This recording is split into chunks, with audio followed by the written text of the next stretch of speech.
Hello everyone. ఇక్కడ మా వారు కూడా అమ్మవారిని ఎత్తుకున్నారండి. 4 అడుగులు నడుద్దామని చెప్పేసి ఎత్తుకున్నారు. అదే అట్లా 4 అడుగులు వేయొచ్చంట. ఇంక మంచిదని చెప్పేసి వేశారు. కానీ ఆ 4 అడుగులు కూడా ఆయనకు ఒళ్ళైతే బరువు అయిపోయిందంట అండి. అసలు ఎలా నడిచారో ఎలా చేస్తారో మీకు అసలు నాకు అర్థం కాలేదు. నాకైతే చాలా బరువు అనిపించింది. ఇంకా 4 అడుగులు నడవడానికి కూడా ఆ ఎండకి అసలు ఇదైపోయాను నేను. మీరు ఎలా నడిచారు అక్కడి వరకు అని నన్ను అడిగారు. కానీ మాకైతే అసలు నిజంగా ఏం అనిపించలేదండి. ఎవరు ఏమనుకున్నారో తెలియదు కానీ నాకైతే ఏ కష్టం అనిపించలేదు.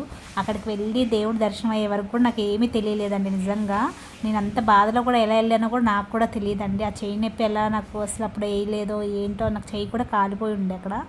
కానీ ఎలా వెళ్ళానో నాకు కూడా తెలియదండి. నాకైతే ఎప్పుడు నిజంగా ఎవరు ఏదనుకున్నా, నేను ఏ కష్టాలు ఉన్నా నాకైతే దేవుడు మాత్రం ఖచ్చితంగా నా వెనకైతే ఉంటాడండి. నేను ఏ బాధపడినా కూడా ప్రతి దాంట్లో అయితే ఉంటారు. మా నాన్నగారు కూడా నేను ఏది అనుకున్నా నాకు అదైతే అవుతుంది. కానీ ఒకటే అవ్వట్లేదంటే ఏమో దాని టైం వచ్చినప్పుడు అది కూడా అవ్వచ్చేమో. నేను ఎప్పుడు అదే దేవుడి మీద నమ్మకం అయితే